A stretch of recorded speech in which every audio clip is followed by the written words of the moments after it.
Bom dia a todos! Hoje vocês irão assistir ao seminário sobre o socialismo, feito por alunas do Colégio São José do nono ano C.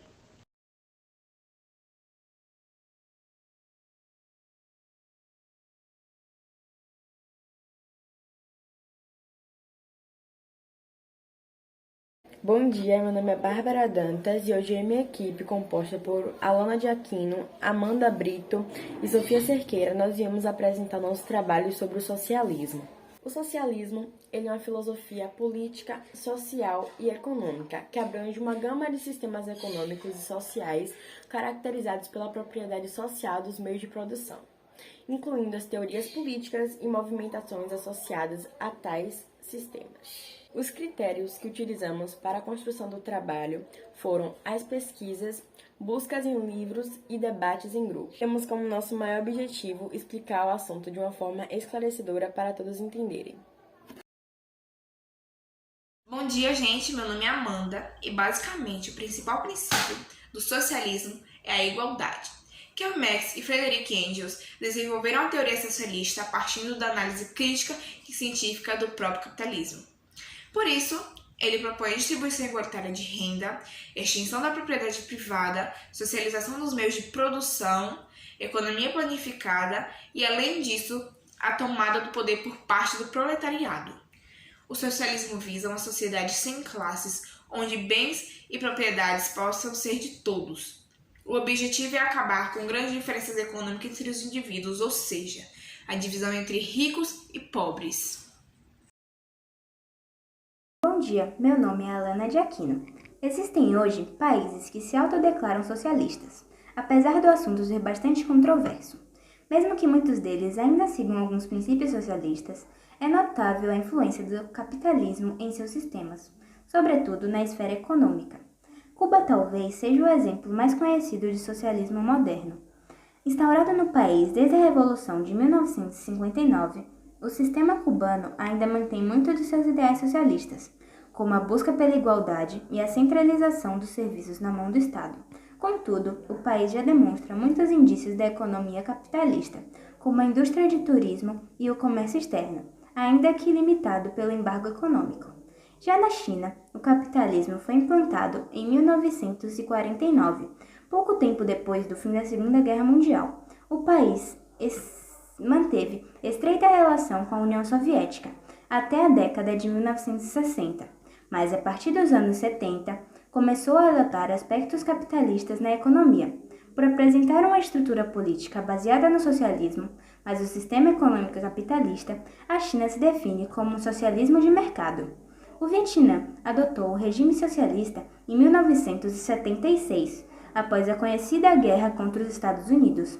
Nos anos de 1990, o governo realizou reformas em sua política econômica, adotando um sistema semelhante ao chinês. Assim, o Vietnã, que até então possuía uma economia baseada na agricultura, expandiu seu setor industrial, registrando o maior crescimento econômico do Sudeste Asiático nos últimos anos. Após atrair capitais estrangeiros, o país passou a integrar o grupo dos novos tigres asiáticos, que ainda mantém um sistema político socialista. Bom dia, meu nome é Sofia. Sobre o socialismo, podemos concluir que foi um dos principais movimentos políticos do século XIX e que teve profundas consequências no século XX.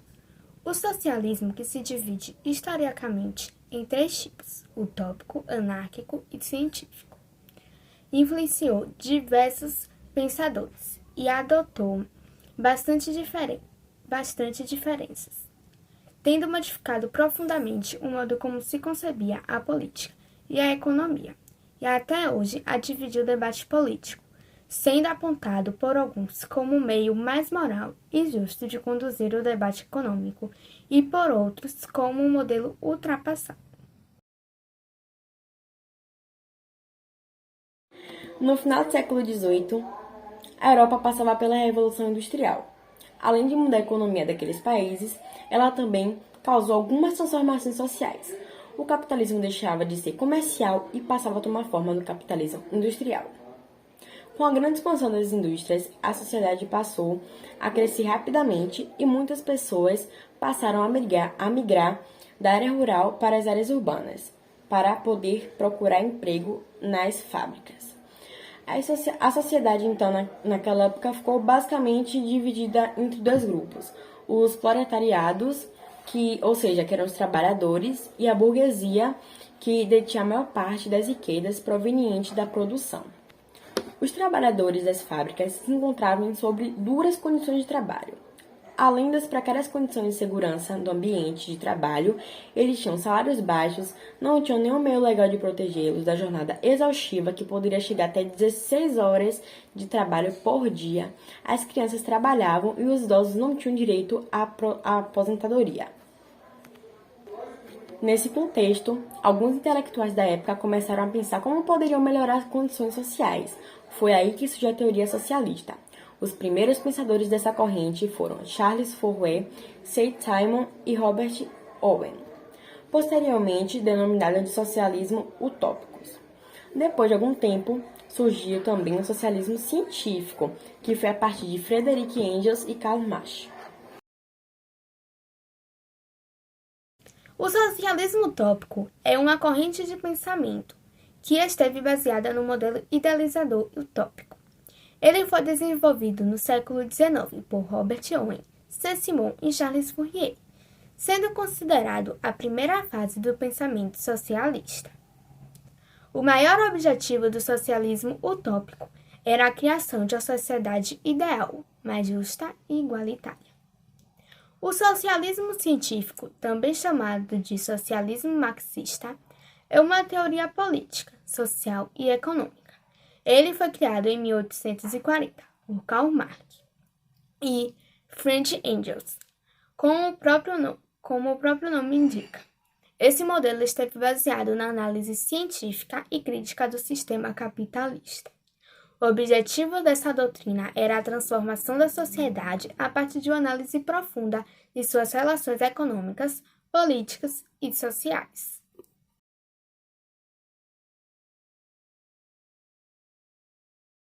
A Comuna de Paris foi a primeira tentativa na história de implantação de um sistema socialista.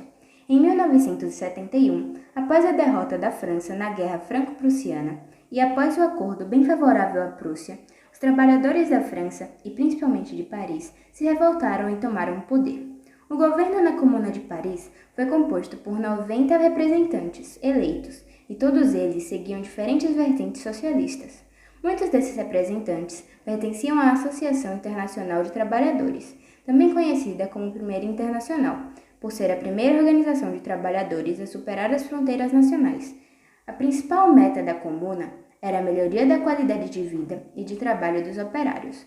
Algumas das medidas tomadas foram a criação de um salário mínimo, a redução das horas de trabalho diária, a declaração de igualdade entre homens e mulheres, ensino gratuito para todos, autogestão das fábricas e a instituição do Estado laico, ou seja, separação entre a Igreja e o Estado. No entanto, essa experiência só durou 72 dias. Depois da instauração da Comuna de Paris, o movimento começou a se espalhar por todo o território da França. Então, o governo francês se juntou com seu antigo rival, a Prússia, para derrubar o movimento. Karl Marx e Friedrich Engels criaram uma corrente dentro do socialismo que surgiu na Revolução Francesa e nas mudanças trazidas pela Revolução Industrial, apesar de ter precedentes em movimentos e ideias anteriores. O socialismo foi criado por existirem muitos problemas sociais que estavam associados ao capitalismo. O socialismo utópico de Charles Fourier influenciou fortemente os primeiros anarquistas, inclusive Pierre-Joseph Proudhon, cujo pensamento teve impacto significativo nos trabalhadores do século XIX. O anarquismo é um sistema político, filosófico e ideológico que defende a ausência de qualquer governo, o fim do capitalismo e de qualquer autoridade. Sua origem está nas ideias iluministas de Rousseau e no socialismo de Marx e Engels. Na atualidade, o termo adquiriu um significado negativo e equivocado, pois é associado à desordem e à ausência de regras.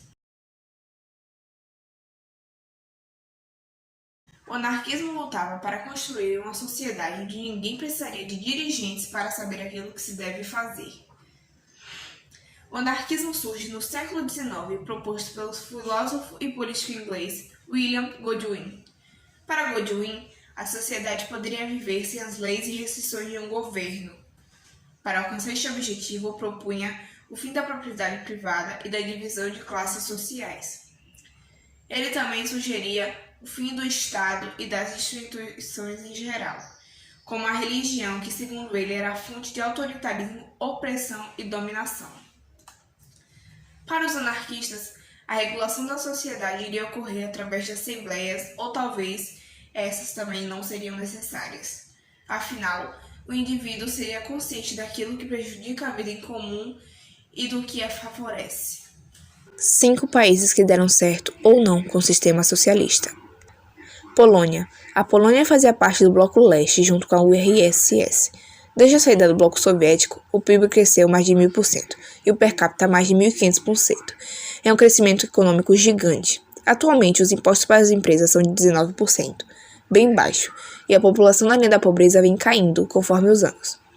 Hoje são aproximadamente 13%, porém em 2016 eram 15%. Sérvia.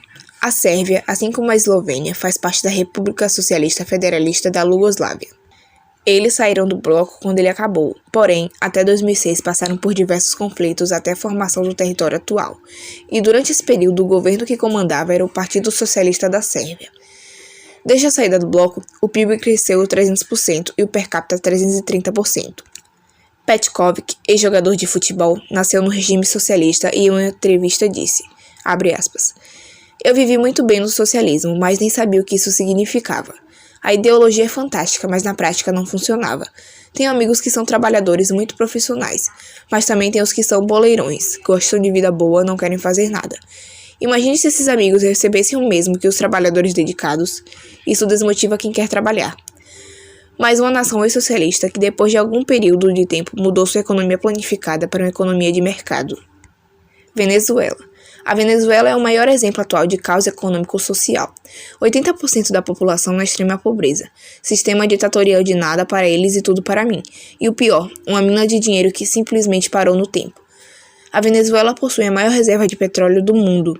Uma verdadeira fonte geradora de riquezas que, se fosse explorada, poderia levar esses países a um dos mais ricos do planeta. Assim como o que o Catar é hoje. Portanto, a Venezuela é, sem nenhum exagero, o país com o maior caos socioeconômico que temos nos dias de hoje. Países nórdicos. Todos sabemos, a carga média de impostos nos países localizados na região da Escandinávia está na casa de 40%. São chamados de estado de bem-estar social. Porém, o que muitas pessoas esquecem de falar é que também são estado de liberdade econômica. Entre os 30 melhores países para abrir negócio, empreender, já que essa carga média de tributos baixa para 22%. Quando falamos de pessoa jurídica, a renda per capita varia de 50 a 75 mil dólares, renda extremamente alta. E para comprovar de uma vez por todas que o capitalismo malvadão reina entre os nórdicos, Noruega, Suécia e Islândia estão respectivamente em 11º, 9º e 8º lugares no ranking de mais bilionários por habitantes. A burguesia versus o parlamento. Lançada a obra Manifesto Comunista, Karl Marx e Friedrich Engels inauguraram um conceito fundado na ideia de que ao longo da história as sociedades foram marcadas pelo conflito de classes. Dessa maneira, a sociedade industrial dividia-se em 2 grupos. De um lado, tinha a burguesia, que era detentora dos meios de produção, máquinas, fábricas e terras, e de um outro lado, havia o proletariado, que vendia sua força de trabalho ao burguês em troca de um salário que o sustentasse. Na perspectiva desses pensadores, a oposição de interesses dessas classes representava um tipo de antagonismo que, ao longo da trajetória das civilizações, configurou-se de diferentes formas. Essa luta de classes era originada pelas condições em que as raízes eram distribuídas entre os homens. Essas formas de distribuição formavam a teoria do materialismo histórico, que em suma defendia que as maneiras de pensar e agir eram determinadas pelas condições materiais de uma sociedade. E com isso, encerramos nosso trabalho sobre o socialismo. Eu e minha equipe, nós agradecemos pela atenção de todos.